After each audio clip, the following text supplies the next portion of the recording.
I want to say thank you and many blessings to Christians all around the world that have supported and prayed for Bridges for Peace and Israel.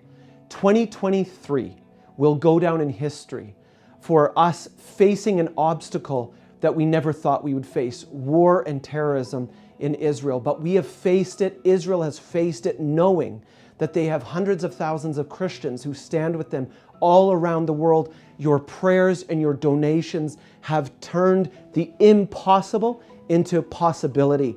We have brought healing and love into the lives of people, and you are behind it. This is you. This is both of us partnering together because we want to love what God loves. And we believe that God has a wonderful plan and purpose for Israel, and He's revealing Himself to this nation and people here and around the world, and you and me. We are all a part of this.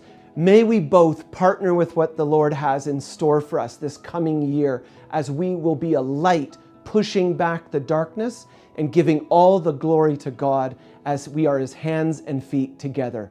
God bless.